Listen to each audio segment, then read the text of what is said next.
इस निर्जन सागर तट पर आपको बुलाया और आप आ गए। शायद आपको ठीक ख्याल भी न हो कि किस लिए बुलाया गया है। यदि आपने सोचा हो कि मैं यहां कुछ बोलूंगा और आप सुनेंगे, तो आपने ठीक नहीं सोचा है। बोलने के लिए तो मैं गांव-गांव में खुद ही आ जाता हूं और आप मुझे सुन लेते हैं। यहां सिर्फ सुनने के लिए आने की कोई जरूरत नहीं है। यहां कुछ करने का ख्याल हो तो ही आने की सार्थकता है। मेरी तरफ से मैंने कुछ करने को ही आपको यहां बुलाया। क्या करने को बुलाया? इन 3 दिनों में, आने वाले 3 दिनों में, उस करने की दिशा में ही कुछ बातें मैं आपसे कहूंगा, इस आशा में कि आप केवल उन्हें सुनेंगे नहीं, बल्कि इन 3 दिनों में कम से कम उनका प्रयोग करेंगे। और ये मेरी समझ है कि सत्य की दिशा में एक भी कदम उठा लिया जाए तो उसे वापस नहीं लौटाया जा सकता है। ये असंभावना है। असत्य की तरफ उठाया गया कदम वापस उठाना ही पड़ता है, और सत्य की तरफ उठाया गया कदम कभी भी वापस नहीं उठाया जा सकता है। तो अगर 3 दिनों में जरा सा भी कदम उठाया तो आगे वो कदम उठता ही रहेगा, उस कदम से पीछे नहीं लौटा जा सकता है। मैं कुछ कहूंगा, मेरे करने से ही कुछ, मेरे कहने से कुछ होने वाला नहीं है। अगर उसके साथ आप प्रयोग करते हैं तो ये आश्वासन मेरी तरफ से है कि जितनी पाने की आपने कल्पना की हो जीवन में, उससे बहुत ज्यादा पाया जा सकता है। बहुत थोड़े श्रम से हम कितनी आंतरिक संपदा पा सकते हैं, इसका हमें कुछ पता भी नहीं। पता हो भी कैसे? जब हम पालें तभी पता चल सकता है, दूसरा कोई रास्ता भी नहीं। लेकिन हजारों वर्षों से आदमी एक आश्चर्यजनक चक्कर में उलझ गया है। वो चक्कर सुनने, समझने और विचार करने का चक्कर है। कई बार ऐसा होता है कि बहुत सोचते विचारते रहने वाले लोग कुछ भी नहीं कर पाते। दुनिया में जितना सोच विचार बढ़ता चला गया है, उतनी ही सक्रिय होने की हमारी क्षमता क्षीण होती चली गई। हमारी स्थिति तो उस मजाक जैसी हो गई है जैसा मैंने सुना है कि पहले महायुद्ध में एक अमेरिकी विचारक भी युद्ध की सेना में भर्ती हो गया। विचारक का काम ही विचार करना है, बस वो एक ही काम जानता है, सोचना सोचना। मिलिट्री में भर्ती किया गया तो पूरी तरह स्वस्थ था, कोई रुकावट नहीं पड़ी। डॉक्टरों ने उसे इजाजत दी, सारे अंग, सारा शरीर ठीक था, आंखें ठीक थीं, सब तरह से वो स्वस्थ था, योग्य था। लेकिन किसी डॉक्टर को ये कभी भी कल्पना नहीं हो सकती थी कि वो पूरी तरह स्वस्थ आदमी कुछ भी करने में असमर्थ है सिवाय सोचने के। इसका पता भी कैसे चल सकता था? आपको देखकर भी ये पता नहीं चलता, किसी को देखकर ये पता नहीं चलता। वो भर्ती भी हो गया और पहले ही दिन जब कवायद में खड़ा हुआ और उसको सिखाने वाले शिक्षक ने कहा लेफ्ट टर्न, बाएं घूम जाएं, तो सारे सैनिक घूम गए, वो खड़ा ही रहा। उस शिक्षक ने कहा महाशय, क्या आपको सुनाई नहीं पड़ता? उसने कहा सुनाई मुझे बिल्कुल ठीक पड़ता है, लेकिन बिना सोचे विचारे मैं कुछ भी कर नहीं सकता हूं। मैं सोच रहा हूं कि बाएं घूमना या नहीं घूमना। उसके शिक्षक ने कहा कि तब तो बड़ी कठिनाई है, इतना सोच विचार करिएगा तो इस सैनिक की जिंदगी में चलना बहुत मुश्किल है। बहुत समझाने की कोशिश की, लेकिन कोई रास्ता न था। वो बिना सोचे विचारे कुछ कर ही नहीं सकता था, और सोच विचार के करता तो भी ठीक था। वो इतना सोच विचार करता था कि करने का समय ही निकल जाता था, और सोच विचार में और नए सोच विचार पैदा हो जाते थे जिनकी श्रृंखला का कोई अंत नहीं। पीछे पता चला कि उस व्यक्ति ने शादी करनी चाहिए थी और किसी युवती ने उससे निवेदन किया था। वो 3 वर्ष तक सोचता रहा, पक्ष में और विपक्ष में। 3 वर्ष के बाद भी वो निर्णय नहीं कर पाया कि शादी करना ठीक है या नहीं करना ठीक है।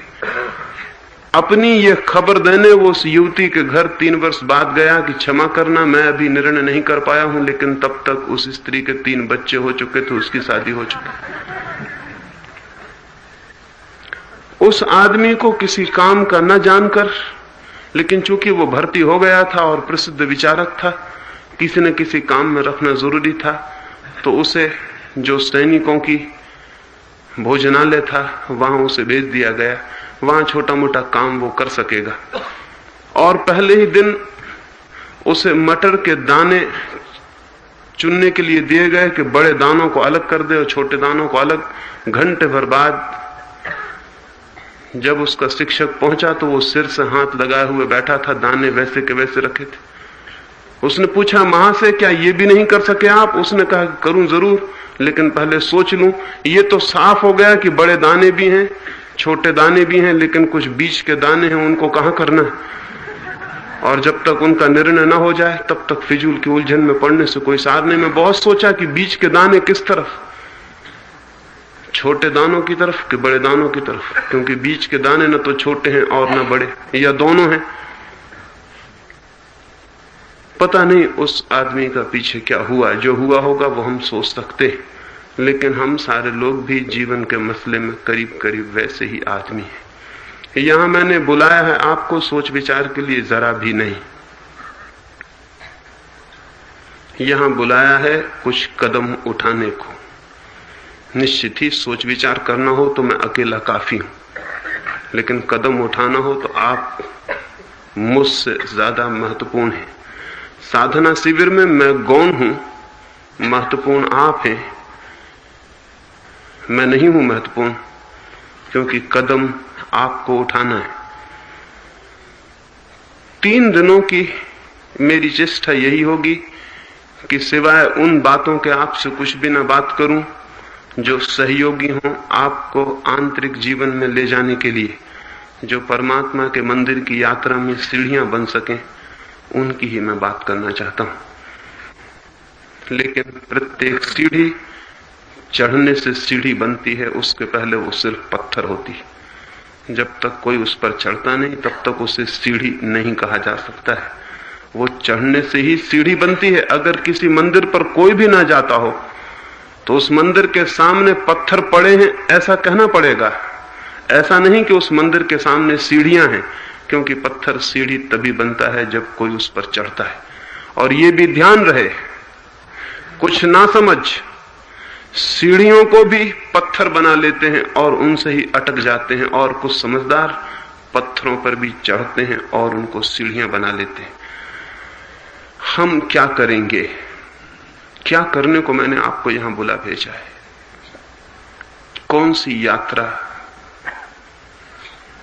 एक यात्रा बाहर की है जो हम सब कर रहे हैं, और उस यात्रा में चाहे हम सफल हों या असफल, चाहे हम उस यात्रा में कुछ पालें या न पालें, एक बात निश्चित है, पाने वाले और न पाने वाले बाहर की यात्रा के जगत में आखिर में एक जगह पहुंचते हैं जहां पाते हैं दोनों ही असफल हो गए हैं। वे भी जो सफल थे और वे भी जो असफल थे। मौत जब करीब आती है तो बाहर की हमारी सारी सफलता असफलता पहुंच के समाप्त कर देती। हम खाली के खाली आदमी रह जाते। लेकिन जो लोग भीतर की यात्रा भी करते हैं उनकी तो मौत कभी आती नहीं, क्योंकि भीतर जाके वे जानते हैं कि वहां जो है उसकी कोई मृत्यु नहीं है। वो सदा से है, था, होगा। एक अनंत यात्रा है अंतस की, एक अनंत जीवन है, एक अमृत जीवन है। जो उस जीवन को जान लेते हैं फिर मृत्यु उनसे कुछ भी नहीं छीन पाती। और जो सफलता मृत्यु छीन लेती हो उसे सिर्फ नासमझ सफलता कहते होंगे, क्योंकि जो छीनी जा सकती है उसे सफलता कैसे कहा जा सकता है। जो नहीं छीनी जा सकती, जो नहीं तोड़ी जा सकती, जो नहीं चुराई जा सकती, ऐसी कोई संपदा हम खोज लें तो ही वो संपदा है। ऐसी ही संपदा के खोज के लिए ये आमंत्रण था और आप आए दूर दूर से। लेकिन ये आना अभी बाहर का आना हुआ। नारगोल तक पहुंच जाना एक बात है, वो भी बाहर की यात्रा है। मेरे सामने आके बैठ जाना एक बात है, वो भी बाहर की यात्रा है। मुझे सुनना भी एक बात है, वो भी बाहर की यात्रा है। अब इन 3 दिनों में उस भीतर की यात्रा करनी है जहां आप हैं, जहां प्रत्येक व्यक्ति की आत्मा है, जहां चेतना का मंदिर है। अपने से ही हम अपरिचित हैं, नहीं जानते क्या हूं, कौन हूं, कहां से हूं, क्यों हूं, कुछ भी पता नहीं। अंधे की तरह जीते हैं और समाप्त हो जाते हैं। क्या यही जीवन स्वीकार कर लेना है? क्या यही जीवन पर्याप्त है? निश्चित ही ये जीवन आपको पर्याप्त नहीं लगता होगा, इसीलिए आप आए हैं। फिर और कौन सा जीवन हो सकता है और उस जीवन में हम कैसे प्रवेश कर सकते हैं? आज की रात तो कुछ बहुत प्राथमिक और प्रारंभिक बातों पर ही मैं आपसे बात करूंगा, फिर कल सुबह से गहरी यात्रा की बात करनी है। लेकिन जो प्राथमिक और प्रारंभिक बातें हैं वे गौण नहीं है। किसी भी यात्रा में पहला कदम अंतिम कदम से गौण नहीं होता, बल्कि सच तो यह है कि पहला कदम ही असली कदम होता है। जिन्होंने पहला उठा लिया वे अंतिम उठा भी सकते हैं, लेकिन जिन्होंने पहला ही नहीं उठाया उनके अंतिम के उठाने का तो कोई सवाल नहीं। तो प्राथमिक और छोटी छोटी बातें ही पहली इस चर्चा में मैं कहूंगा। एक सबसे पहली जरूरत जो करने की है वो ये कि आप शरीर से तो यहां आ गए हैं साधना शिविर में, मन से भी आ जाना चाहिए। शरीर से आ जाना एकदम आसान है, मन सदा पीछे की तरफ दौड़ता रहता है, मन सदा अतीत की तरफ भागता रहता है। हम सदा वहां होते हैं जहां से हम आ गए हैं, हम सदा भूतपूर्व होते हैं, हम कभी भी वर्तमान में नहीं होते हैं। जहां हम थे वहां हमारा मन होता है, जहां हम आ गए हैं वहां नहीं। जो क्षण हमारे पास से गुजर रहा है वहां हम नहीं होते, जो बीत गया गुजर गया वहीं हमारा चित्त होता है। और इसका कारण है क्योंकि हमने आज तक चित्त को स्मृति के साथ जोड़ रखा है, हमने कॉन्शसनेस को मेमोरी के साथ जोड़ रखा है। हमने ये मान रखा है कि मेरी स्मृति ही मेरी चेतना है, मेरी याददाश्त ही मेरी आत्मा है। ये भ्रांति है, बुनियादी भ्रांति है। और साधक के लिए जानना चाहिए कि पीछे जो बीत गया वो बिल्कुल बीत चुका है, उसकी कोई रूपरेखा, उसका कोई अस्तित्व कहीं नहीं रह गया सिवाय हमारी स्मृति के। कृपा करें उसे स्मृति से भी बीत जाने दें। अतीत हो चुका, जा चुका, उसे चला जाने दें। यहां आ गए हैं तो पूरी तरह आ जाएं। इन 3 दिनों में अगर यहीं रहे, इसी सागर तट पर, इसी सागर के गर्जन को सुनते हुए, इन्हीं सरु वृक्षों की छाया में, इसी आकाश के इन्हीं तारों के, इसी चांद की चांदनी में, तो कुछ काम हो सकता है। वर्तमान में होना साधक के लिए पहली शर्त है। To be in the present, वो जो है वहां। लेकिन हम मरते ही नहीं अतीत के प्रति, उसको ढोते चलते हैं, ढोते चलते हैं। पतझड़ में जाके देखें किसी जंगल में पत्ते गिर गए हैं जिन पर कभी सूरज की रोशनी चमकती थी और हवाएं जिन्हें डुलाती थीं, झूले देती थी वो पत्ते अचानक गिर गए हैं, पतझड़ आ गया। वे फूल जिन पर भौरे गीत गाते थे अब नहीं हैं, जा चुके। शाखाएं नंगी खड़ी हैं, वृक्ष ने अपनी खोल तक छोड़ दी है, छाल तक छोड़ दी है। वृक्ष बिल्कुल मर गया है, न फूल है न पत्ते, न कोई गीत गुनगुनाता है, न कहीं छाया है न कहीं हरियाली है। वृक्ष बिल्कुल सूख गया, वृक्ष बिल्कुल मर गया। लेकिन थोड़े ही दिन में देखेंगे आ गए नए पत्ते, पुराने की जगह छा गया नया रंग, फिर फूल आ गए और भी ताजे और भी नए, फिर गीत, फिर गुनगुन, फिर पक्षी बसने लगे, फिर यात्री ठहर के छाया लेने लगे। ये वृक्ष फिर से नया हो गया, फिर से जवान। इस वृक्ष को कोई कीमिया, कोई राज मालूम, ये मरने का राज जानता है। पतझड़ में मर गया था, सब छोड़ दिया था जो पुराना था, अब फिर नया हो गया, फिर जीवन, फिर ताजा, फिर युवा। लेकिन आदमी इस राज को भूल गया है, इसलिए आदमी बूढ़े से बूढ़ा ही होता चला जाता है। उसका बुढ़ापा बोझ की तरह बढ़ता चला जाता है। शरीर बूढ़ा होगा लेकिन आत्मा के बूढ़े होने की कोई भी जरूरत नहीं। शरीर बूढ़ा होगा लेकिन चेतना हम बूढ़ी कर लेते हैं, जोड़ते चले जाते हैं बीते पत्तों को जो गिर चुके, उन फूलों को जो अब नहीं है, उन गीतों को जो फूलों पर गूंजे थे, उन पक्षियों को जो कभी ठहरे थे, उन यात्रियों को जो छाया में विश्राम किए थे, उन सबको हम इकट्ठा किए चले जाते हैं। अतीत का बोझ बढ़ता चला जाता है, बढ़ता चला जाता है, और आदमी की आत्मा उसी बोझ के नीचे जर्जर दीनहीन बूढ़ी होती चली जाती। शरीर से कोई आदमी बूढ़ा हो जाए, लेकिन अगर उसकी आत्मा रोज युवा हो और ये राज जानती हो रोज अतीत के प्रति मर जाने का, जो हो चुका, जा चुका, नहीं अब वो नहीं है कहीं भी, मैं भी वहां क्यों बंधा रहूं। जैसे सांप छोड़ देता है कैंचुल अपनी, छोड़ दूं अतीत की कैंचुल को, बढ़ जाऊं आगे। तो आदमी का शरीर बूढ़ा हो जाएगा लेकिन आंखें नहीं, आत्मा नहीं। और तब बूढ़ा आदमी के भीतर से भी सतत यौवन, वो सतत जीवन, वो जो सदा नया है, वो झांकना शुरू कर देता है। और इतना ही यौवन, इतनी ही ताजगी, इतनी ही सरलता, इतना ही ताजापन, नयापन चाहिए, तब कोई व्यक्ति परमात्मा के मंदिर की तरफ यात्रा करने में सफल हो पाता है। बूढ़ा आदमी परमात्मा तक कभी नहीं पहुंचता है, नहीं पहुंच सकता। बूढ़ा आदमी सिर्फ कब्र तक पहुंचता है और कहीं नहीं। लेकिन ध्यान रहे, मैं बूढ़े आदमी को, शरीर से बूढ़े आदमी को बूढ़ा आदमी नहीं कह रहा हूं। शरीर से तो सभी बूढ़े होते हैं, बुद्ध भी, महावीर भी, कृष्ण भी, क्राइस्ट भी। लेकिन कुछ लोग आत्मा से ताजे, नए और जवान रह जाते। वे जो लोग आत्मा में, चेतना में ताजे और नए हैं, वे प्रभु के मंदिर में प्रवेश करते हैं। क्यों? क्योंकि प्रभु के मंदिर का अर्थ ही क्या है सिवाय इसके कि वो जीवन का मंदिर है। प्रभु के मंदिर का अर्थ क्या है? और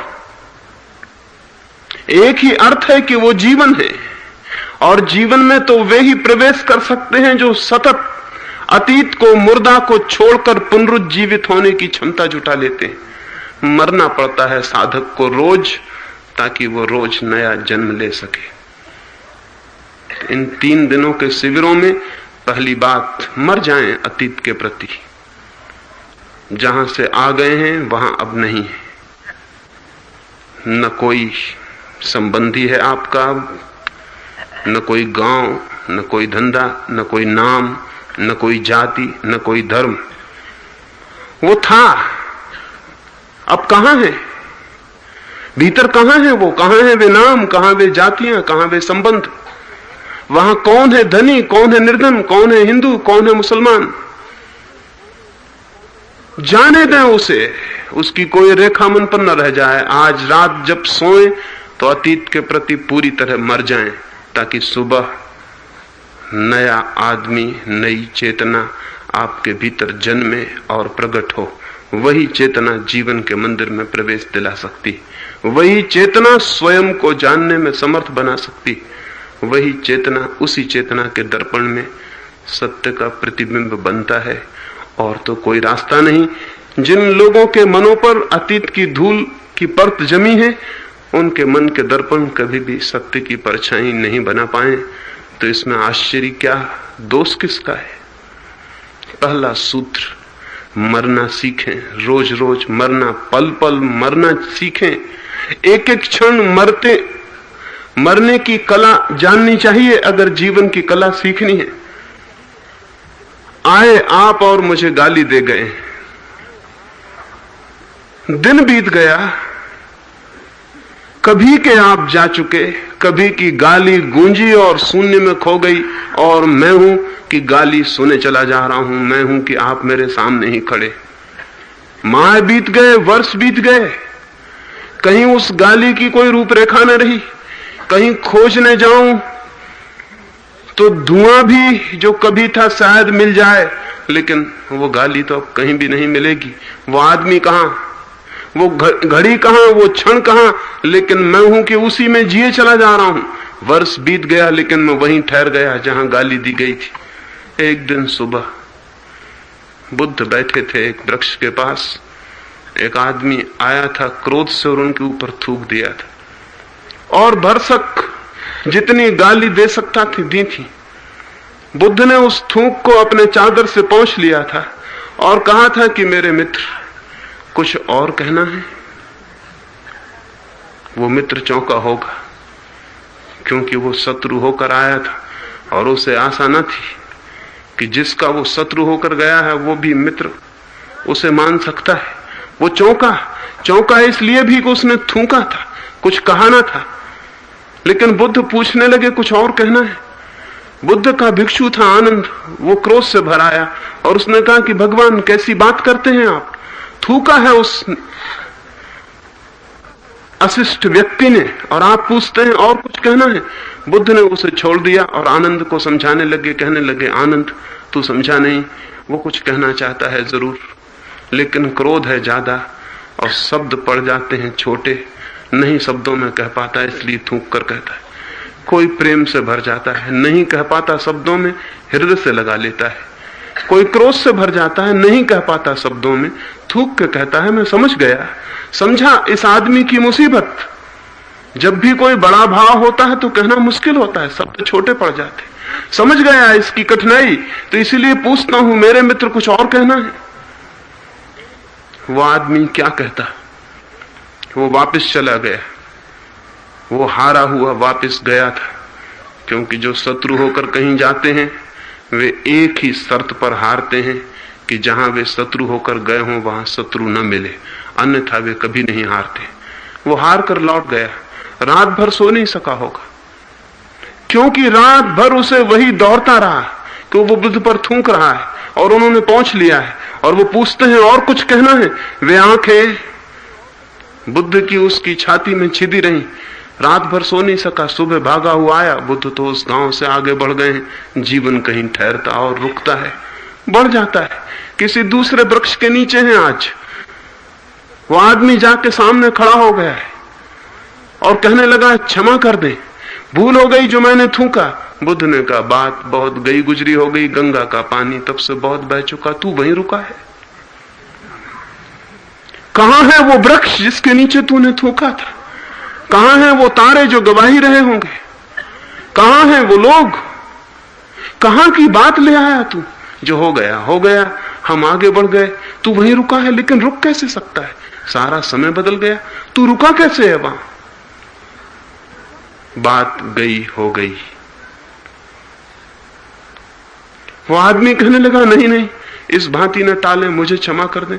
बुद्ध ने कहा थूका था तूने कल, आज क्षमा कैसे करूं? फासला बहुत बड़ा हो गया।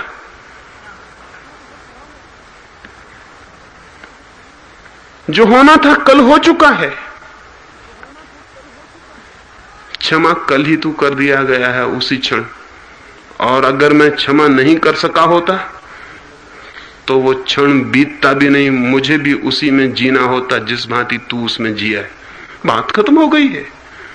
तूने थूका था, हमने पूछा था और कुछ कहना है? और था क्या वहां? तू भूल गया, बहुत देर बात करके आया है, अब तो कोई उपाय नहीं, अब तो कल्प कल्प में, युग युग में भी अब तो कोई उपाय नहीं रहा, जो हो गया हो गया है। लेकिन उसे याद रखने की जरूरत कहां है? और बुद्ध उससे कहने लगे, तूने थूक कर कोई बड़ी भूल ना की थी, आदमी बड़ा असमर्थ है, ऐसी घटनाएं घटती, ऐसे भाव आ जाते, शब्द नहीं कह पाते, उसके लिए मैं तुझ पर कुछ भी नहीं कहता, लेकिन इतना जरूर कहूंगा कि तू वहीं रुक गया है, ये तू जरूर भूल कर रहा है, इसे जाने दे। एक फकीर था चीन में, हुई हाई, वो अपने गुरु के गांव गुरु की खोज में गया हुआ था। वो जब गुरु के पास पहुंचा तो उसका गुरु पूछने लगा, तू कहां से आता है? हुई हाई ने कहा, पेकिंग से आता हूं। गुरु ने पूछा, वहां चावल के भाव कितने हैं? हुई हाई ने कहा, आप बड़े पागल मालूम होते हैं, चावल के भाव? मैं जिस रास्ते से गुजर गया, जिस पुल पर से गुजर गया, पेकिंग में मैं हूं नहीं, चावल के भाव रहे होंगे कुछ, लेकिन मैं क्या पागल हूं कि पेकिंग के चावल के भाव लेके यहां हूं? उसके गुरु ने कहा, बात खत्म हो गई, जिस आदमी की तलाश में था तू आ गया, मैं सबसे यही पूछता हूं, कहां से आते हो? कोई कहता है पेकिंग से, कोई कहता है कहीं और से, संघाई से, और मैं पूछता हूं चावल के भाव, और वो लोग चावल के भाव बताने लगते हैं। मैं कहता हूं, जाओ अभी चावल के भाव ही ठीक करो, अभी परमात्मा का रास्ता बहुत मुश्किल है। तू आदमी पहला है कि नाराज हुआ मुझ पर कि चावल के भाव पूछते हैं, होंगे पेकिंग में कुछ, लेकिन पेकिंग पीछे छूट गया, मैं कोई चावल के भाव ढोता फिरता हूं? लेकिन हम सारे लोग चावल के भाव ढोते फिरते हैं। इस शिविर में जो चावल के भाव लेकर आए वो खाली हाथ लौट जाएंगे, उन्हें कुछ भी नहीं मिल सकता है। नहीं, चावल के भाव छोड़ दें, चाहे वो बंबई के हों, चाहे पूना के हों, चाहे अहमदाबाद के हों, चाहे बड़ौदा के, चाहे पेकिंग के, चावल के भाव छोड़ दिए जाने चाहिए, और चावल के भाव में सभी कुछ आ जाता है, सभी भाव चावल के ही भाव हैं। ये पहली बात कहना चाहता हूं। 3 दिन के लिए पूरी तरह यहां आ जाएं, और बड़े मजे की बात यह है कि कुछ बहुत करना नहीं पड़ता। एक बोध, एक अंडरस्टैंडिंग, एक समझ कि सच मैं अतीत में क्यों जीता हूं, जो बीत गया उसमें क्यों जीता हूं, इतना बोध काफी है। इतना बोध ही संकल्प पैदा कर देगा कि जाओ, छोड़ दिया। छोड़ने के लिए कोई रस्साकसी से आप बंधे हुए नहीं हो, कि कोई जंजीरें कहीं पकड़े हुए नहीं है, कोई आपको रोके हुए नहीं है अतीत कि उसको छोड़ने के लिए तलवार चलानी पड़ेगी। नहीं, एक बोध, एक समझ पर्याप्त है। समझें कि क्यों मैं पीछे से बंधा हुआ हूं, और पीछे से आप मुक्त हो सकते हैं। समझ को संकल्प बनाएं। समझ संकल्प बनती है, थोड़ी गहरी होगी, संकल्प बन जाएगी। तो आज रात समझ के संकल्प पूर्वक सोएं कि मैं छोड़ता हूं बीते को, छोड़ता हूं अतीत को, जाने देता हूं उसे। 3 दिन यहां रहूंगा अब, और 3 दिन स्मरण रखें इस बात का कि मन लौट के पीछे तो नहीं जाता, और जब भी जाए तब सिर्फ स्मरण रखें कि फिर चला मन वहीं, क्या पागल हूं मैं? और मन लौट आएगा। थोड़ा सा बोध और मन वर्तमान में लौट सकता है, तब कुछ हो सकता है। एक बात। दूसरी बात, मन भरा है अतीत से, और हम निरंतर भरे हुए हैं शब्दों से, बातचीत से, विचारों से। घड़ी भर कोई चुप नहीं, घड़ी भर कोई मौन नहीं, घड़ी भर शब्दों से कोई मुक्त नहीं होता। और अगर मुक्त होने का मौका मिल जाए तो हम घबराते हैं, बहुत डरते हैं, बहुत भयभीत होते हैं। मन की आदत है ऑक्युपाइड, मन की आदत है उलझे रहने की।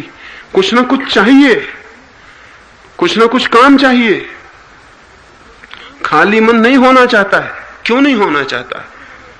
क्योंकि जैसे ही मन खाली हुआ कि मन की मृत्यु हो जाती। वो जब तक उलझा रहे, लगा रहे तभी तक है। वो जो ऑक्युपाइडनेस है, वो जो व्यस्तता है मन की, वही उसके प्राण है।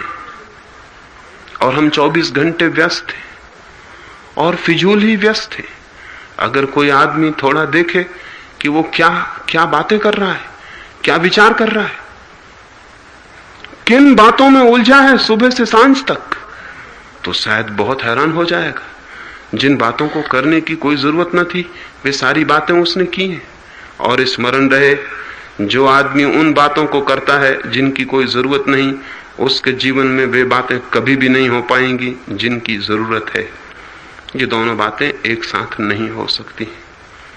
व्यर्थ बात और विचार सार्थक तत्व तक नहीं पहुंचने देते। लेकिन हम तो सुबह उठे और उठने का अर्थ ही है बातचीत।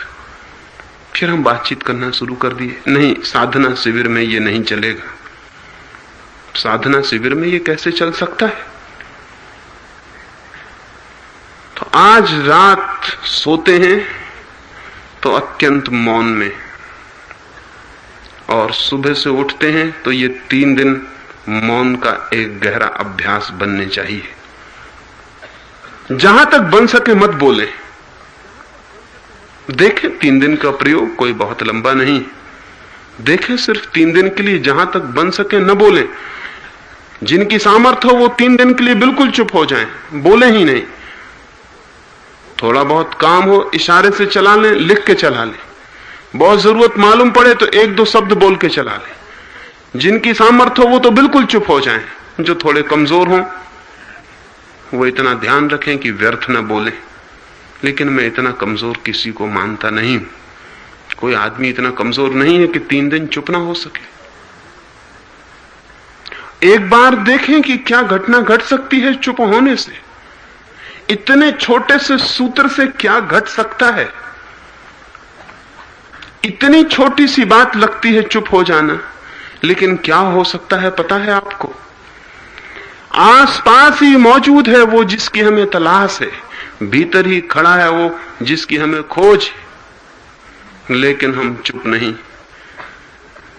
हम हैं व्यस्त, उसका हमें कोई पता नहीं चलता।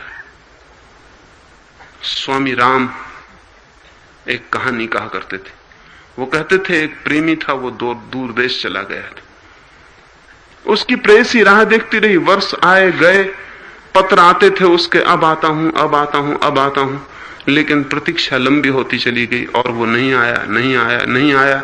फिर वो प्रेयसी घबरा गई और एक दिन खुद भी चल के पैदल उस जगह पहुंच गई जहां उसका प्रेमी था। वो उसके द्वार पर पहुंच गई, द्वार खोला था, वो भीतर पहुंच गई। प्रेमी कुछ लिखता था, वो सामने ही बैठ के देखने लगी उसका लिखना पूरा हो जाए। प्रेमी उसी को पत्र लिख रहा था, प्रेयसी को पत्र लिख रहा था। और इतने दिन से उसने बार बार वायदा किया और टूट गया, तो बहुत बहुत क्षमाएं मांग रहा था, बहुत बहुत प्रेम की बातें लिख रहा था, बड़े गीत और कविताएं लिख रहा था जैसे कि अक्सर प्रेमी लिखते हैं। वो सब लिखे चला जा रहा था। 1 पन्ना, 2 पन्ना, 3 पन्ना। प्रेमियों के पत्र पूरे तो होते ही नहीं, वो लंबे से लंबे होते चले जाते थे। वो लिखते ही चला जा रहा है, उसे पता भी नहीं कि सामने कौन बैठा है। आधी रात हो गई तब वो पत्र कहीं पूरा हुआ। उसने आंखें ऊपर उठाई तो वो घबरा गया। समझा कि क्या कोई भूत प्रेत, ये सामने कौन बैठा हुआ है? ये तो उसकी प्रेयसी है। नहीं नहीं, लेकिन ये कैसे हो सकता है? वो चिल्लाने लगा कि नहीं नहीं, ये कैसे हो सकता है कि तू है यहाँ? तू कैसे, कहां से आई? उसकी प्रेयसी ने कहा, मैं घंटों से बैठी हूं और प्रतीक्षा कर रही हूं कि तुम्हारा लिखने का काम बंद हो जाए तो शायद तुम्हारी आंख मेरे पास पहुंचे। पर वो प्रेमी छाती पीट कर रोने लगा कि पागल हूं मैं तुझी को पत्र लिख रहा हूं और इस पत्र के लिखने के कारण तुझे नहीं देख पा रहा हूं और तू सामने मौजूद है। आधी रात बीत गई, तू यहां थी। परमात्मा उससे भी ज्यादा निकट मौजूद है। हम न मालूम क्या क्या बातें किए चले जा रहे हैं, न मालूम क्या क्या पत्र लिख रहे हैं, शास्त्र पढ़ रहे हैं, न मालूम कौन कौन से विचार कर रहे हैं। कोई गीता खोल के बैठा हुआ है, कोई कुरान खोल के बैठा हुआ है, कोई बाइबल पढ़ रहा है, कोई नमो अरिहंताणम दोहरा रहा है, कोई नमो शिवाय कर रहा है। न मालूम क्या क्या लोग कर रहे हैं और जिसके लिए कर रहे हैं वो चारों तरफ हमेशा मौजूद है। लेकिन फुर्सत हो तब तो आंख उठे, काम बंद हो तो वो दिखाई पड़े जो है। 3 दिनों में विचार को जाने दे, और विचार के जाने के लिए पहली बात है बातचीत को जाने दे। मौन जितना बन सके।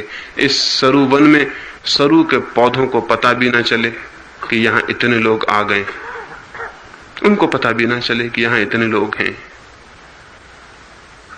आप भी सरू के पौधे ही हो जाएं 3 दिन के लिए। उनके पास बैठे तो मौन, जैसे कि पौधे मौन, जैसे कि तारे मौन, जैसे कि सारा जगत मौन है। एक घनघोर चुप्पी है। बातचीत के स्वर सिर्फ आदमी ने पैदा किए हैं और सारे जीवन और सारे संगीत को तोड़ डाला है। 3 दिनों के लिए दूसरी बात निवेदन करना चाहता हूं, मौन। और आशा तो मेरी यह है कि बिल्कुल सारे लोग मौन हो जाएं। बहुत जरूरी होगा, कभी 2-4 बात जरूरी हो सकती हैं, तो बने तो लिख के कर लें, बने तो इशारे से कर लें, न बन सके तो बोल के कर लें। लेकिन ये ध्यान रख के कि वो बोलना टेलीग्राफिक हो, वो बोलना ऐसे ही हो जैसा तार करते वक्त आदमी तार करता है। देखता है कि एक आना और बढ़ा जा रहा है, एक शब्द और काटो, दूसरा शब्द काटो, 8 से ही काम चल जाए। सरकार पहले 10 का दे देती थी साहब, अब वो 8 से भी लोग चलाने लगे। वो 6 से भी चल सकता है, वो 5 से भी चल सकता है। काटते चले जाना है, जितना जरूरी हो उतना शब्द, और बाकी सब निशब्द, बाकी सब मौन। तो देखें कि 3 दिन में क्या नहीं हो सकता है। मैं नहीं चाहता हूं कि यहां से खाली हाथ आप वापस लौटें, लेकिन कुछ करना जरूरी है। मैं चाहता हूं कि जाते वक्त आप दूसरे आदमी होकर लौटे। और मुझे पक्का ख्याल है कि जो मैं कह रहा हूं उस पर थोड़ा प्रयोग करेंगे तो निश्चित ही आप जो आदमी आए थे वही आपको वापस लौटने की जरूरत नहीं। आप बिल्कुल दूसरे आदमी होकर वापस लौट सकते हैं, वो आपके हाथ में। लेकिन कुछ करना जरूरी है, और करने के लिए मैं सरल सी बातें बता रहा हूं। अगर मैं कहता कि 3 दिन एकदम बातचीत करना, कभी भी एक क्षण चुप मत रहना, तो जरा कठिन भी हो सकता था। लेकिन मैं कह रहा हूं कि चुप हो जाना। लेकिन आपको यही कठिन लगेगा, क्योंकि वो बातचीत ने एक पागल शक्ल पकड़ ली है। हम उसे कर रहे हैं, हमें पता भी नहीं कि हम क्यों कर रहे हैं, किस लिए बोल रहे हैं, क्या बोल रहे हैं, क्या प्रयोजन है उसका बोले जाने का। नहीं, कुछ भी पता नहीं है, क्योंकि खाली नहीं बैठ सकते इसलिए कुछ कर रहे हैं। एक आदमी सिगरेट पी रहा है क्योंकि खाली नहीं बैठ सकता, दूसरा आदमी बातचीत कर रहा है क्योंकि खाली नहीं बैठ सकता। लेकिन हमारे ओंठ चलते रहने चाहिए, चाहे सिगरेट पीने में, चाहे बातचीत करने में।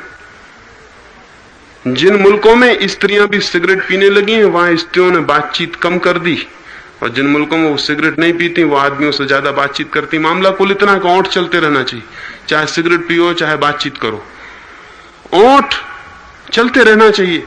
क्यों?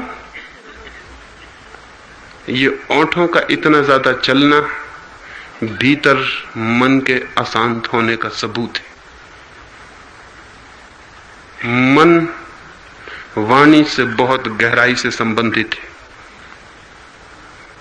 क्योंकि मन वाणी से ही प्रकट होता है। मन है आंतरिक वाणी, ओंठ है बहिर्मन। ओंठ से ही मन प्रकट होता है। मन चूंकि बहुत बेचैन और परेशान है, इसलिए ओंठ दिन रात कप रहे हैं, बोलना चाहते हैं, कुछ कहना चाहते हैं। जब परेशानी और बढ़ जाती है तो शरीर के दूसरे अंग भी हिलने लगते हैं। एक आदमी कुर्सी पे बैठा है, सिर्फ टांगे हिला रहा है। कोई उससे पूछे कि भाई साहब क्या हो गया आपको, ये टांगे क्यों हिल रही? वो एकदम रुक जाएंगी टांगे और बहुत क्रोध से आपको देखेगा। उसे खुद भी पता नहीं कि टांगे क्यों हिल रही। अब ओंठ हिलाने से काम नहीं चलता, अब हाथ पैर और शरीर के दूसरे अंग भी हिलाने की जरूरत है। मन इतना भीतर कप रहा है। बुद्ध की प्रतिमा देखें या महावीर की, तो एक बात उस प्रतिमा में दिखाई पड़ेगी कि जैसे कोई निष्कंप, जैसे कहीं कोई हलन चलन नहीं है, सब मौन, सब चुप, सब शांत हो गए। एक आदमी बुद्ध के पास गया था, सामने ही बैठा था और जोर से अपने पैर का अंगूठा हिला रहा था।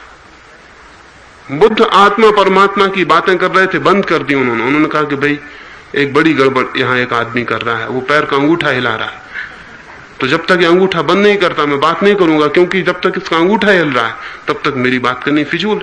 उस आदमी ने कहा आप भी क्या बातें करते हैं, मेरे अंगूठे से आपका क्या बनना बिगड़ रहा है। बुद्ध पूछने लगे अगर तू बता दे कि अंगूठा क्यों हिल रहा है तो फिर मैं आगे बात बढ़ाऊंगा। उस आदमी ने कहा मुझे कुछ पता नहीं, बस ऐसे ही हिल रहा था। बुद्ध ने कहा तेरा अंगूठा है और ऐसे ही हिल रहा था, हद हो गई, अंगूठा तेरा है कि मेरा, अंगूठा किसका है ये? वो आदमी कहने लगा मेरा है। लेकिन बुद्ध ने कहा फिर तू ये क्यों नहीं बताता कि हिलता क्यों था, अब क्यों बंद हो गया? नहीं हमें कुछ पता नहीं, भीतर कंपन है मन में, मन बहुत कप रहा है, उसका कंपन सारे शरीर में फैलता चला जा रहा है। सबसे पहले वो ओंठ पर आता है क्योंकि मन के निकटतम ओंठ है, उसके बाद वो सारे शरीर में फैलना शुरू हो जाता है।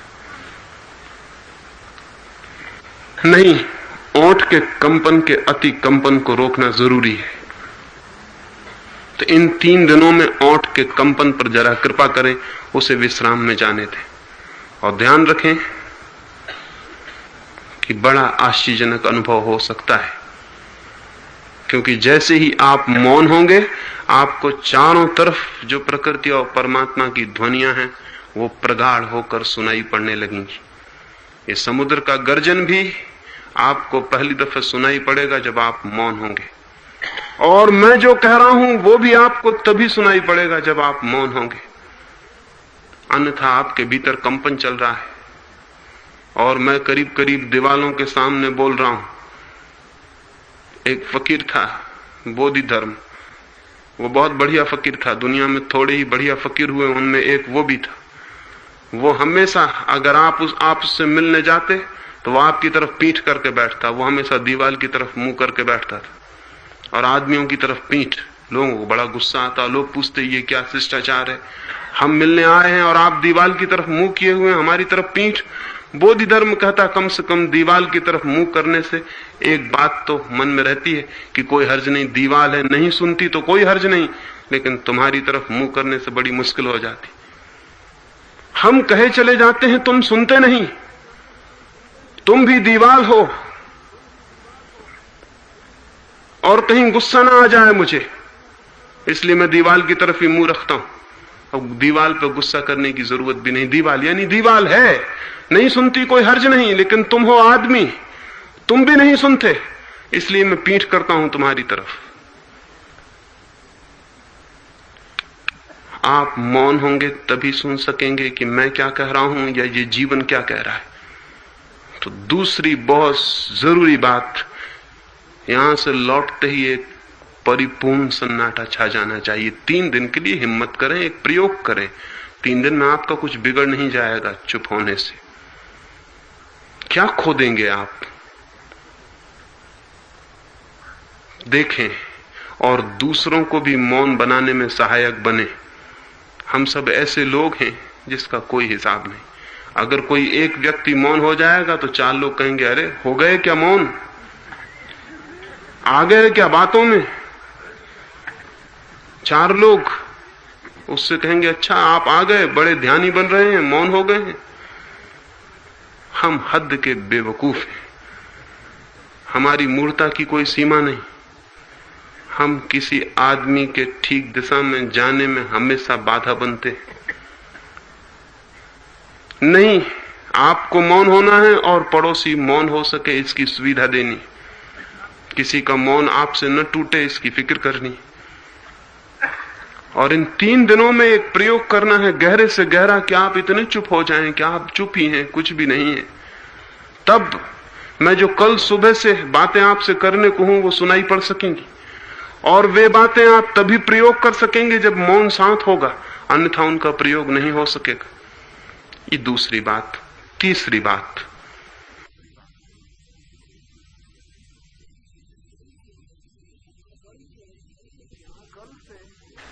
कल से बल्कि आज से ही, अभी से आंख को नासाग्र रखना है, पूरी आंख खोलने की जरूरत नहीं।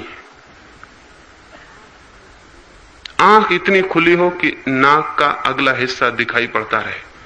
अगर आप रास्ते पे चल रहे हैं तो आपको 4 कदम की जमीन दिखाई पड़े, बस इतनी आंख खुली हो, नाक का अग्रभाग दिखाई पड़ता रहे, इतनी आंख खुली हो। आप हैरान हो जाएंगे कि अग्रभाग नाक का दिखाई पड़ता रहे, इतनी आंख खुली होगी तो मन एक अपरसीम शांति में प्रवेश करता है। जैसे मैंने कहा ओंठ से संबंध है मन के, वैसे ही आंख से गहरे संबंध है मन के। और आंख जब स्थिर हो जाती है और चारों तरफ के व्यर्थ के आघातों को स्वीकार नहीं करती, तब आंख के भीतर जो स्नायुओं का बड़ा जाल है जिससे मन का संबंध है, वे सारे स्नायु शांत हो जाते। पूरी आंख इस शिविर में नहीं खोलनी है। अब नाक दिखाई पड़े इतनी ही आंख खोलनी है, आधी खुली आंख। चलते उठते बैठते खाना खाते हर वक्त ध्यान रखना है कि आंख इतनी ही खुली रहे कि नाक दिखाई पड़ती रहे। 3 दिन के लिए, और आप हैरान हो जाएंगे, आश्चर्य से भर जाएंगे कि क्या हो सकता है। इतनी सी छोटे से प्रयोग से भीतर मन में क्या परिणाम हो सकते हैं। आंख स्रोत है हमारे मानसिक जीवन का। जीवन के अधिकतम आघात हमारे आंख से प्रवेश करते हैं और चित्त के स्नायुओं को डमाडोल करते हैं, तनाव से भरते हैं। अगर आंख आधी खुली हो तो रिलैक्स्ड होती है, उसमें कोई तनाव नहीं रह जाता। आप आधी आंख खोल के देखेंगे और आपको पता चलेगा कि मन एकदम रिलैक्स्ड, शिथिल हो गया, मन भीतर एकदम शांत हो गया। तो अभी यहां इस बैठक के बाद ही आधी आंख थोड़ा ध्यान रखना पड़ेगा, तो कल दोपहर पहुंचते पहुंचते आंख स्मरण में रह जाएगी और आधी खुली रहेगी। चलें तो भी आधी खुली रहे, उठें तो भी, बैठें तो भी, खाना खाएं तो भी, वो आपके मौन में भी सहायक होगी।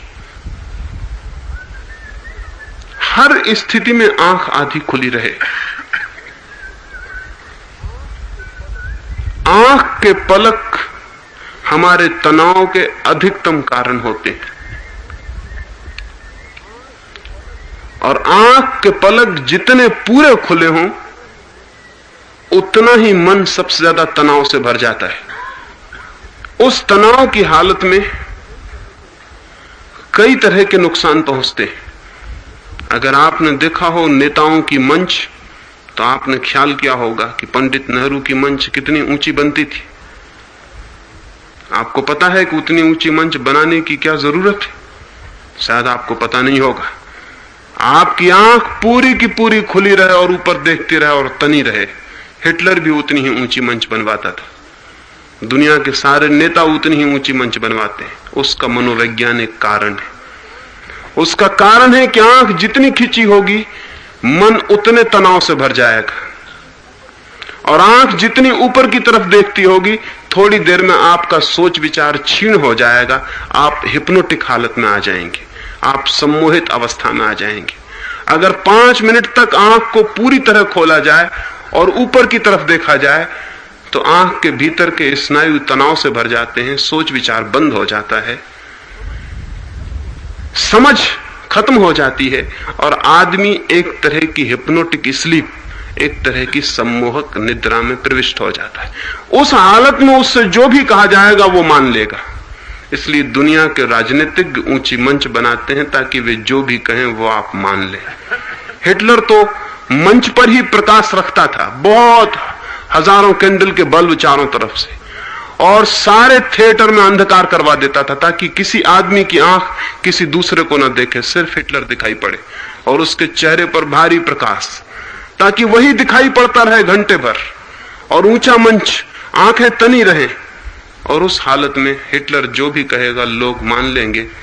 वो सजेस्टिव हालत हो जाती है आंखों की।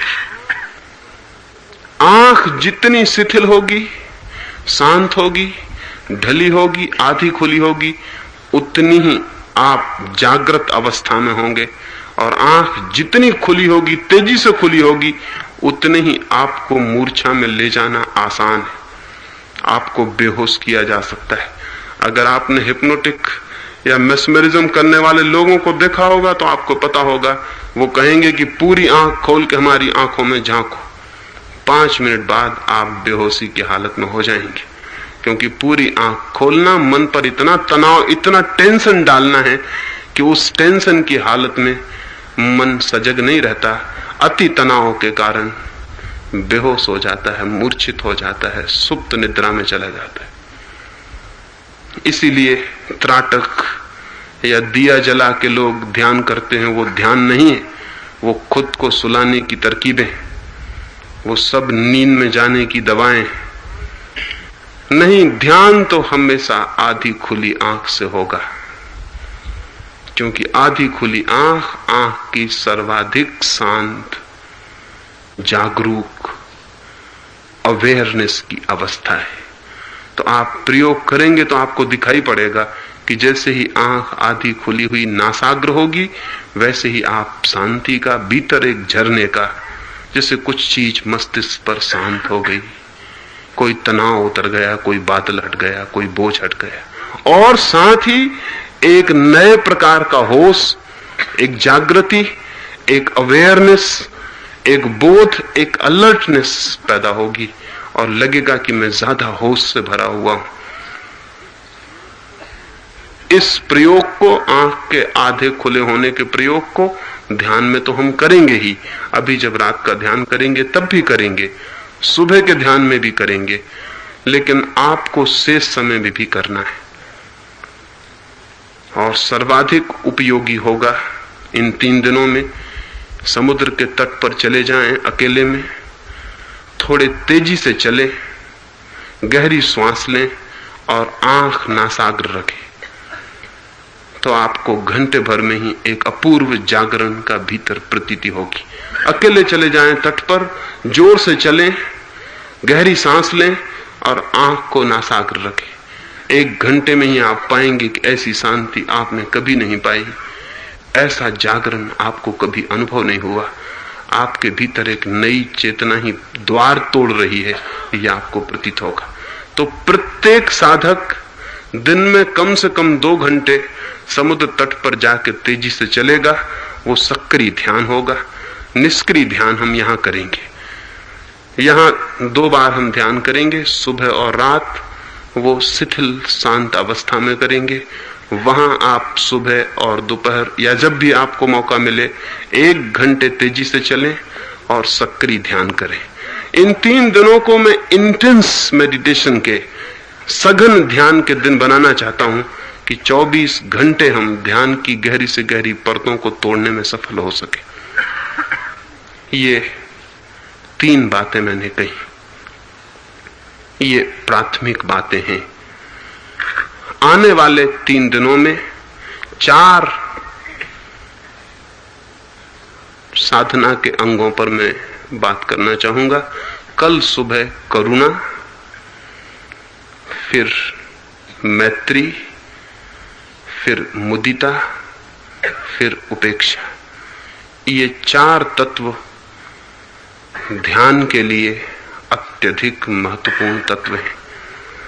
इन 4 तत्वों का जिसके भाव में जन्म हो जाता है, वो इस भांति ध्यान में प्रविष्ट हो जाता है जैसे कभी आपने आकाश से गिरते हुए तारों को देखा हो, किस तीव्रता से वे पृथ्वी की तरफ बढ़ते हैं। पृथ्वी का गुरुत्वाकर्षण उन्हें खींचता है, वे भागे चले आते हैं तीर की तरह। जैसे ही ये 4 तत्व किसी व्यक्ति के जीवन में पूरे हो जाएं, सारे प्राण परमात्मा की तरफ उल्कापात की तरह, गिरते हुए तारे की तरह भागते। परमात्मा का आकर्षण उसे खींचना शुरू हो जाता है। एक ग्रेविटेशन हम जानते हैं पृथ्वी का, एक ग्रेविटेशन और है, वो है परमात्मा का। उसमें जाने के लिए वो 4 तत्वों की बात मैं आने वाले दिनों में करने को हूं, लेकिन वे बातें उन्हीं की समझ में आ सकेंगी जो मैंने 3 सूत्र कहे, जो उन पर प्रयोग करेंगे। और यहां मैंने बुलाया इसलिए है कि प्रयोग करना है। अब हम रात्रि के ध्यान के लिए बैठेंगे, तो उसके पहले 2-4 सूचनाएं और मुझे देनी है। वो आपको दे दूं। दोपहर को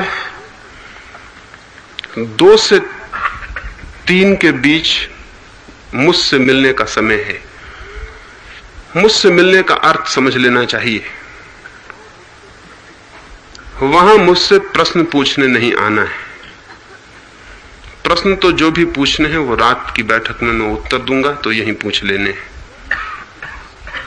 जो भी प्रश्न पूछने हो वो यहीं पूछ लेने हैं। वहां तो मिलने मुझे दूसरे कारण से किसी को आना हो तो आ सकता है।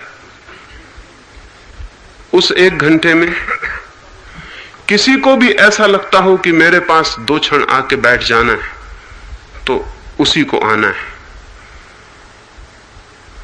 न मालूम कितने मित्रों को लगता है कि 2 क्षण आके वो मेरे पास बैठ जाएं, लेकिन उन्हें यह ख्याल होता है कि मेरे पास आना है तो कुछ पूछने के लिए आना है, नहीं तो किस लिए जाना है। तो वो कुछ भी पूछने पहुंच जाते हैं। उनके प्रश्न से मुझे पता लगता है कि उन्हें पूछना नहीं था। ये प्रश्न वो सिर्फ इसलिए पूछ रहे हैं कि उन्हें आना था। नहीं, कोई अनावश्यक पूछताछ की जरूरत नहीं। आपको आके चुपचाप बैठना है, 2 मिनट आके बैठे। आपके पूछने से और मेरे बताने से वो ज्यादा महत्वपूर्ण और कीमती है। किसी को कई बार लगता है, रोज गांव-गांव में मित्र आते हैं, कोई आके हाथ पकड़ के 2 क्षण बैठ के रो लेगा, और मैं जानता हूं कि इसका आध्यात्मिक मूल्य है, उपयोग है। लेकिन उतनी हिम्मत भी लोगों ने खो दी। न कोई हिम्मत से रो सकता, न कोई हिम्मत से प्रेम कर सकता, न हिम्मत से कोई किसी के गले मिल सकता, न हिम्मत से कोई किसी का हाथ अपने हाथ में ले सकता। उस घंटे में तो जिनको मेरे पास इंटीमेट रिलेशनशिप के लिए, एक निकटतम और एक आंतरिक संबंध के लिए आना है, उन्हीं को आना है। जिनको प्रश्न पूछना है वो लिखित प्रश्न दे देंगे, तो सांझ की बैठक में उनके उत्तर हो सकेंगे। 2 से 3 वहां मैं मिलूंगा, फिर 3 से 4 हम यहां सरूवन में 1 घंटा मौन में बैठेंगे, सारे लोग साथ। आप दिन भर ही मौन में रहेंगे, लेकिन वो 1 घंटा मेरे साथ मौन में रहेंगे। आपसे बात करता हूं रोज। एक बात है जो शब्दों से कही जा सकती है, कुछ बातें हैं जो सिर्फ मौन में कही जा सकती हैं। तो 1 घंटे वो मौन प्रवचन होगा। कुछ मैं आपसे कहूंगा जरूर, कुछ आप सुनेंगे समझेंगे जरूर, लेकिन शब्दों का उपयोग नहीं होगा।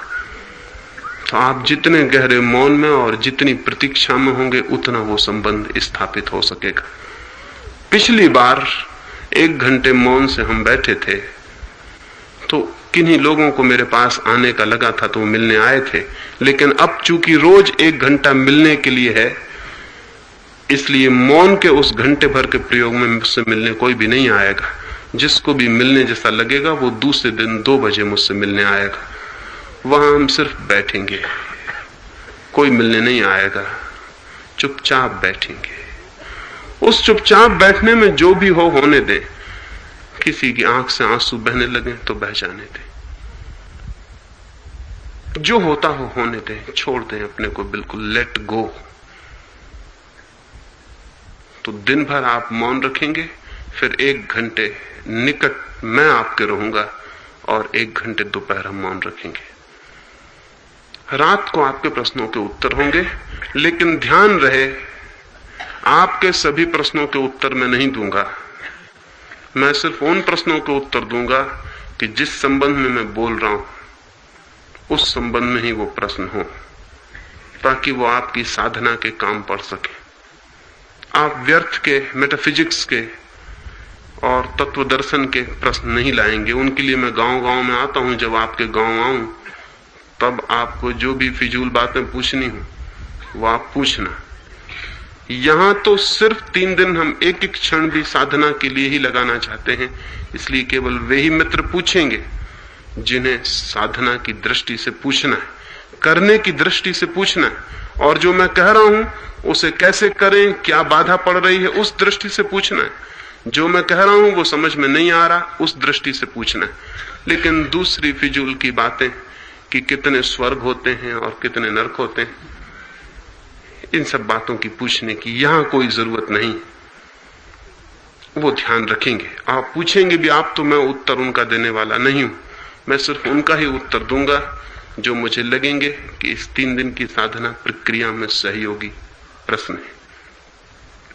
अब हम रात के ध्यान के लिए बैठेंगे। 2 बातें समझ लेनी जरूरी है। जैसा मैंने अभी कहा, हम सारे लोग थोड़े थोड़े फासले पर होकर बैठेंगे ताकि कोई किसी को छुए नहीं। समझ लें, फिर हम हट जाएंगे। कोई किसी को छूता हुआ ना हो, ताकि दूसरे का बोध छोड़ा जा सके कि दूसरा भी है, ताकि हम अकेले हो सकें कि हम अकेले हो गए। फिर आंख आधी खुली रखनी। आधी खुली रखने का मतलब आप समझ गए होंगे। नाक का अगला हिस्सा, अग्रभाग दिखाई पड़ता रहे, इतनी पलक खुली रहे।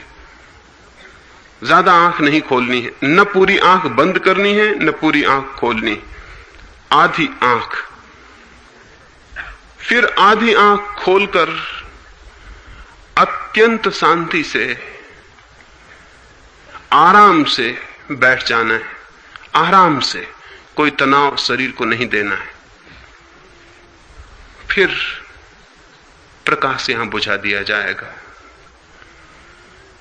ताकि जो परमात्मा का प्रकाश ऊपर से गिर रहा है वो निकट आ जाए। आदमी का प्रकाश है बहुत कमजोर, लेकिन परमात्मा के प्रकाश को रोकने में काफी समर्थ है। वो चांदनी दिखाई नहीं पड़ती। एक बिजली का बल्ब जला हो तो चांदनी दिखाई नहीं पड़ती।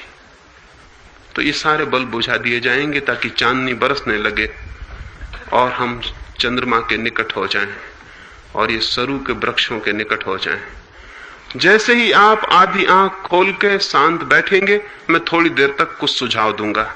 पहला सुझाव दूंगा कि आपका शरीर शिथिल हो रहा है, तो शरीर को बिल्कुल ढीला छोड़ देना है उस सुझाव के साथ, जैसे उसमें कोई प्राण नहीं।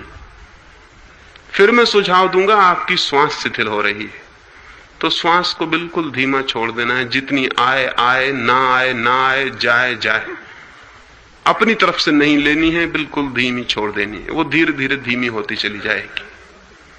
फिर मैं तीसरा सुझाव दूंगा कि मन शांत हो रहा है,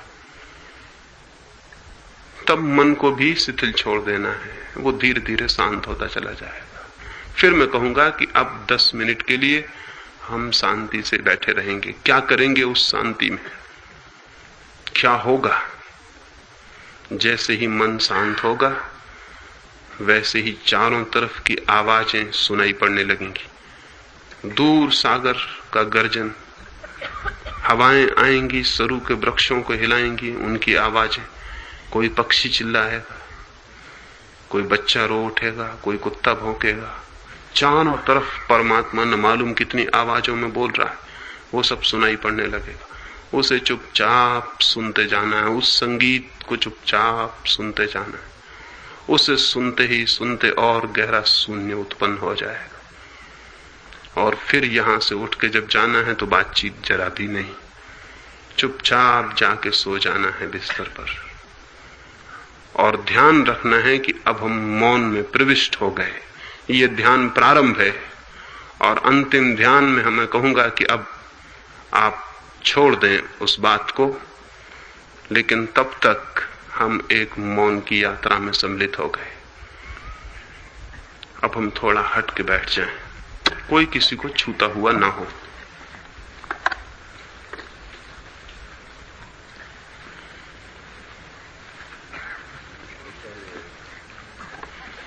लूं कि आप ऐसे बैठ गए हैं कि कोई आपको छू नहीं रहा है।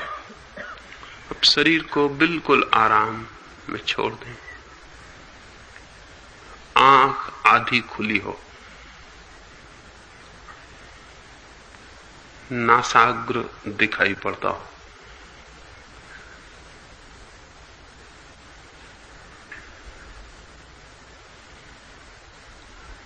बैठ गए हैं आप।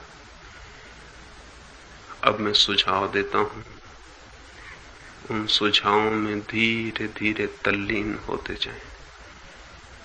शरीर शिथिल हो रहा है, छोड़ दें। शरीर के सारे अंगों को ढीला छोड़ दें, जैसे उनमें कोई प्राण न रहा। शरीर शिथिल हो रहा है, शरीर शिथिल हो रहा है, शरीर शिथिल हो रहा है, शरीर शिथिल हो रहा है, शरीर बिल्कुल शिथिल हो गया है, शरीर शिथिल हो गया है, शरीर शिथिल हो गया है,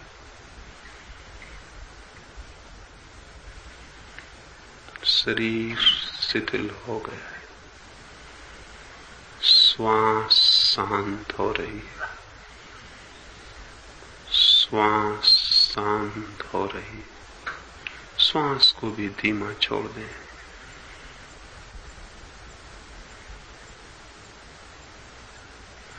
श्वास को भी धीमा छोड़ दें। श्वास शिथिल हो रही है, श्वास शिथिल हो रही है। बिल्कुल धीमा छोड़ दें, अपने आप आए जाए। श्वास शिथिल हो रही है, श्वास शिथिल हो रही है, श्वास शिथिल हो रही है। श्वास भी शिथिल हो गई। मन शांत हो रहा है।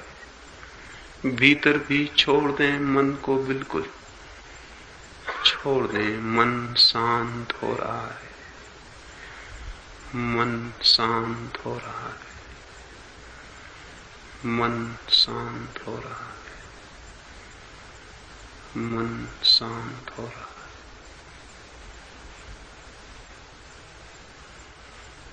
मन शांत होता जा रहा है, मन बिल्कुल शांत हो रहा है, मन शांत हो गया, बिल्कुल शांत हो गया। 10 मिनट के लिए सब शांत हो गया, सब शांत हो गया। सुने,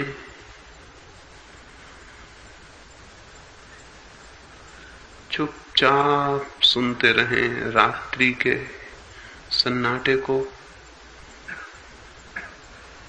हवाओं के झोंकों को, सागर के गर्जन को। चुपचाप सुनते रहें। सुनते ही सुनते मन और शांत शून्य होता जाएगा। धीरे धीरे मन बिल्कुल शून्य हो जाए। अब 10 मिनट के लिए चुपचाप बैठे हुए सुनते रहें। हो गया मन शांत।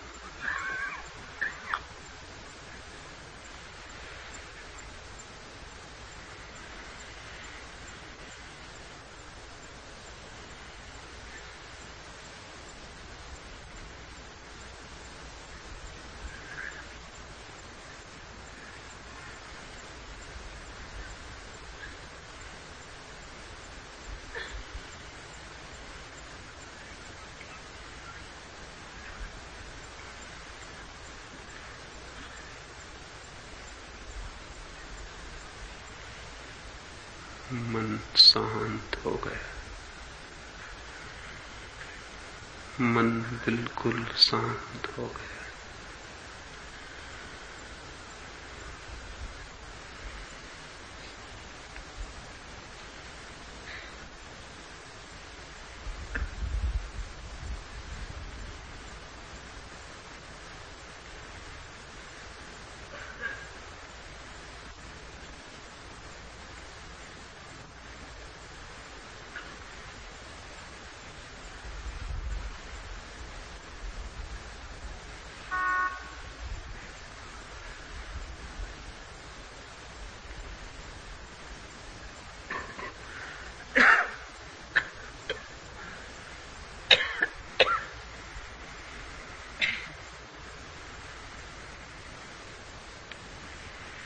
सुने रात्रि के सन्नाटे को,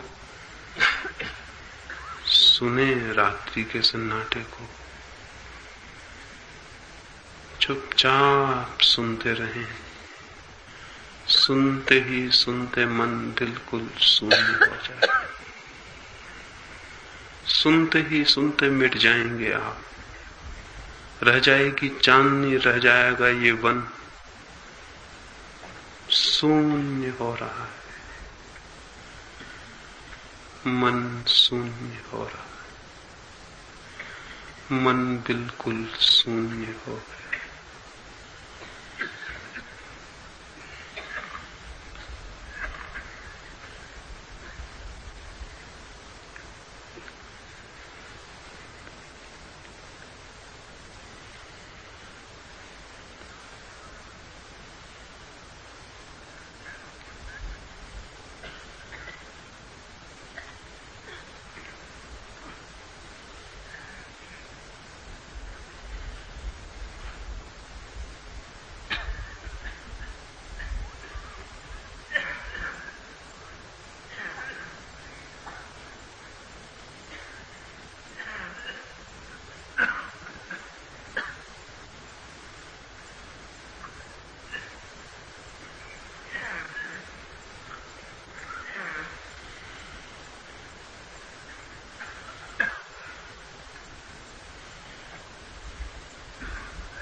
मन शून्य हो रहा है,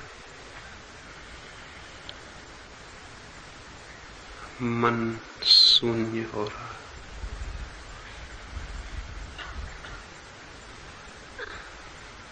सुनते रहें रात की आवाजों को, आंख आधी खुली रहे, मन शून्य हो रहा है। धीरे धीरे एक दूसरा ही जगत अनुभव होगा, सब शून्य हो गए।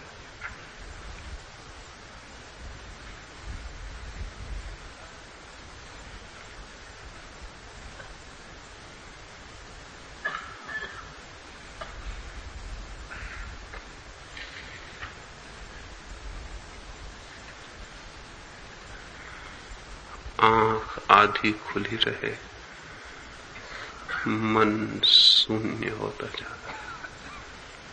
सुनते रहें, मन शांत होता जा रहा है।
मन शून्य हो रहा है, मन बिल्कुल शून्य होता जा रहा, मन शून्य हो रहा, आंख आधी खुली रहे, देखें भीतर सब शांत और शून्य होता चला, मन शून्य हो रहा है, मन शून्य हो गया, आप मिट गए, रह गई रात, रह गई चांदनी, आप नहीं है, मन बिल्कुल शून्य हो गया।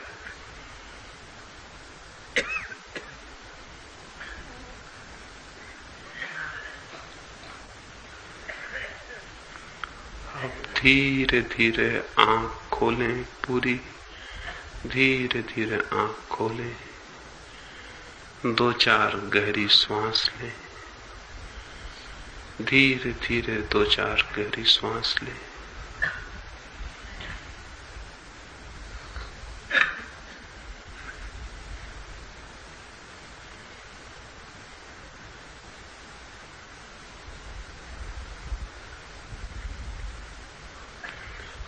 रात्रि की बैठक हमारी पूरी हुई।